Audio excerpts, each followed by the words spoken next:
180 litre બેરલમાં પાણી ભરી લેવાનું, એટલું અધૂરું રાખવાનું. આમાં રોગું પાણી જ ભરેલ છે. દેશી ઓર્ગેનિક જીવામૃત બનાવવા માટે આ ખેડૂત ભાઈ સાચી રીત જણાવી છે. ઘણા બધા ખેડૂતોને આ ટ્રેનર છે આપણો, ગામે ગામ આવા ટ્રેનર આપ્યા, એને પણ પગાર આપે સરકાર. એ ખેડૂતોને તૈયાર કરીએ, શીખવાડીએ, કારણ કે અમે માસ્ટર ટ્રેનર છે. પછી CRP આવ્યા, બરોબર ને. 10 કિલો છાણ તાજું લેવાનું. આમાં 10 કિલો છાણમાં જે બેક્ટેરિયા છે એ બેક્ટેરિયાનો ખોરાક છે સુક્રોઝ અને પ્રોટીન. આપણે બધાના જેવી રીતે ખોરાક હોય એનો પોતાનો ખોરાક હોય. પ્રોટીન કેમાંથી મળે તો કે કઠોળના લોટમાંથી. કઠોળનો લોટ કયો તો કે તેલનું ભાગ ઓછો હોય એવો લેવો, એટલે એ આવે ચણાનો લોટ. ચણાનો લોટ છે એ બેક્ટેરિયાને આપણે આપીએ એટલે બેક્ટેરિયાનો ખોરાક ચાલુ થયો. બેક્ટેરિયાનો ખોરાક ચાલુ થયો એટલે એનું એક આખું જીવન ફોર્મેશન છે, એ આખી પ્રક્રિયા ચાલુ થવાની છે. જીવન આવેલું એટલે એની જોડી બંધાય અને જોડી તૂટે, જોડી બંધાય ને જોડી તૂટે, એ આખી એક પ્રક્રિયા ચાલુ રહે. દર 20 મિનિટે ડબલ થાય.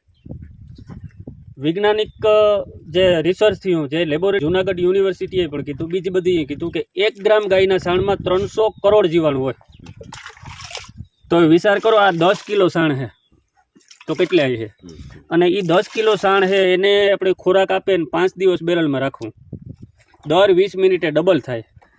તો 6-7 દીએ આ બેરલમાં બેક્ટેરિયાની સંખ્યા કેટલી છે? એવી બેક્ટેરિયા ખેતરમાં આપો એટલે ખેતીની જરૂરિયાતના ટોટલ બેક્ટેરિયા ખેતીને જડેગા, કે જે અલભ્ય છે ને લભ્ય કરીને આપ્યા રાખે. અલભ્ય સ્વરૂપે આપણે ખાતરું વર્ષોના નાખેલ પડે એ પણ પડ્યા, ખેતરનું પોતાનું છે. પછી બાષ્પીભવન થાય. આપણે કે ખેતરમાં નાખવું જ પડે, નાખવું ન પડે.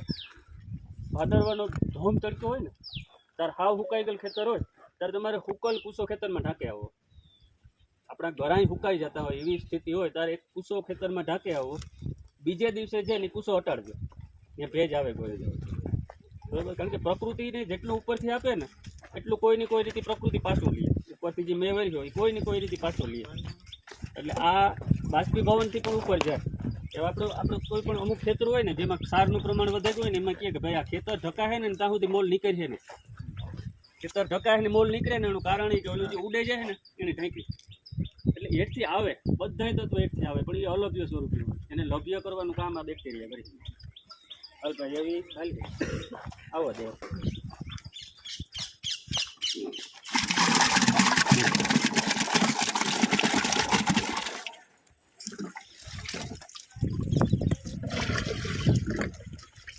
આ 10 કિલો છાણ નાખ્યું, જેમાંથી 5 લીટર એટલે કે અડધી ડોલ ગૌમૂત્રની ભર લે. આમાં ગૌમૂત્ર છે. તમે આગળ વધ્યો પ્રાકૃતિક ખેતીમાં એટલે તમને ગાયને ગૌમૂત્ર ભેગું કરવા હાટું સિમેન્ટનો જે શેડ બનાવવો પડે, એનું જે ગૌમૂત્ર ભેગું કરવાની એમાંય સહાય મળી છે. આખી એક સિમેન્ટની ઓલી તૈયાર કીધી, પછી એમાંથી ગૌમૂત્ર પડ્યું ગાયનું હેઠું, એટલે સીધે સીધું બેરલમાં વ્યૂ જાય. એવી વ્યવસ્થા ઊભી કરવા માટે પણ સહાય મળે. રેડી. 5 થી 10 લીટર યથાશક્તિ, 5 લીટર મિનિમમ જોઈએ. 5 થી 10 લીટર તમારી જે સગવડ હોય એ પ્રમાણે. માનો કે મોટો ખેડો હોય ને 1 ગાય હોય તો 5 લીટર હાલી છે, બરોબર. અને 5 ગાયો હોય ને માપનું ખેતર હોય તો 10 લીટર નાખો. 10 લીટર સુધી કોઈ નુકસાન નથી. એટલે આપણે આમાં નાખ્યું 10 કિલો ગાયનું છાણ, 5 લીટર નાખ્યું ગૌમૂત્ર, આમાં ગોળ ને ચણાનો લોટ.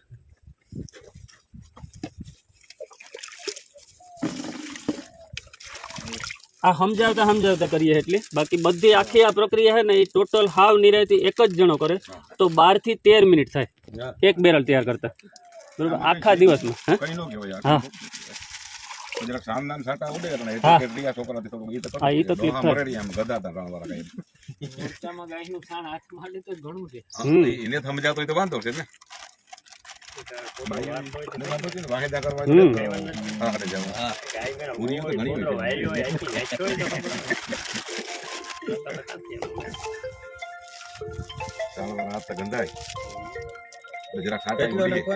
એક કિલો લોટ, 1 કિલો ચણાનો લોટ આપણે કરવાનું કામ છે.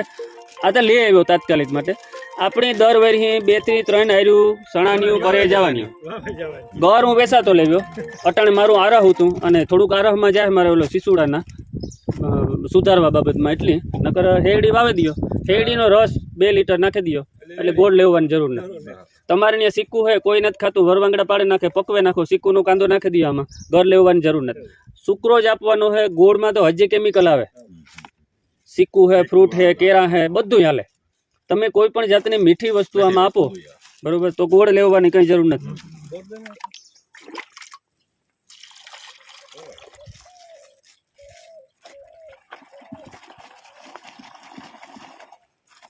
એટલે ચણા આપણે વાવવાના હા. કમસે કમ એટલા, અને એ ચણાને ભરીને મૂકે રાખો, એમાં જીવાત પડી જાય તો એ લોટ થાવ કરવામાં આવે છે, અને એ જીવાત આમાં કંઈ નુકસાન નહીં કરે, બરોબર.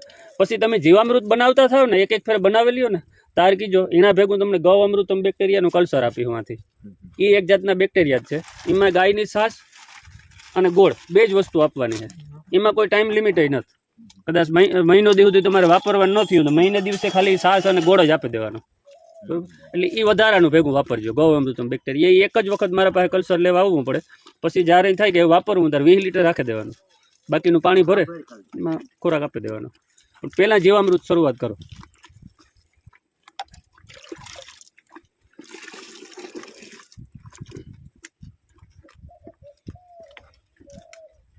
એટલે આ વસ્તુ અટાણે જે હાજર મોસમ છે એમાં કઈ ઉપયોગ કરે હજી સાટે હગો બરાબર.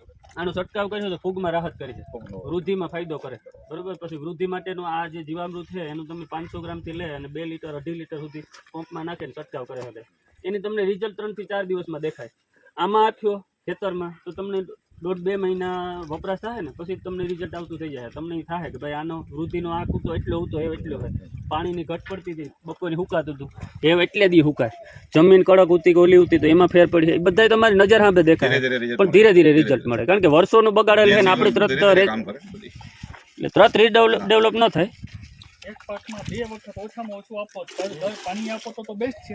એક મુકતા એક પાણીએ ઠપકારવાનું. પાણી ભેગું. હા, પાણી ભેગું.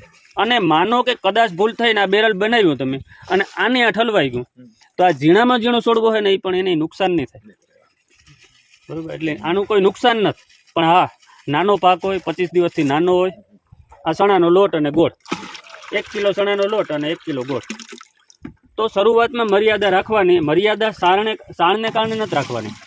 ગૌમૂત્ર છે ને તો તકલીફ કરે.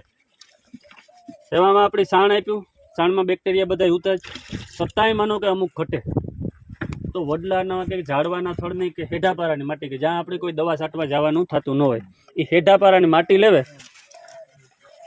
અને અહીં તો નાખવાની એટલી જ હોય, બરોબર. પણ હાસી માટી હોય ને એટલી સુધી નાખો તો કંઈ વાંધો નહીં. હા, બરોબર. પણ બને ત્યાં સુધી ઝાડવાના થડની માટી જડે ને તો એના જેવી સમૃદ્ધ માટી ક્યાંય ન હોય. હા, એમાંય વડલાના થડની મૂળની માટી જડે, મૂળમાં હોય ને ગોઠજો, તમને ખુદની ખબર પડે કે આ માટીમાં ફેર છે. એ માટી આમાં નાખવાની. આવા બેરલ તૈયાર થઈ ગયું. આની ઘડિયાળને કાંટે 2 મિનિટ હલાવી નાખવાનું. જોડી બંધાણી તમે હવારીને હાંજે હલાવવા જાય, હલાવ્યું ને એટલી જોડી તૂટી, નવી જોડી બંધાય. ઓર્ગેનિક કરતા ખેડૂતો માટે આ બેસ્ટ રીત છે, તો જરૂર અપ્લાય કરજો અને ઓર્ગેનિક ખેતીને આપણે માન્યતા દેવી જોઈએ.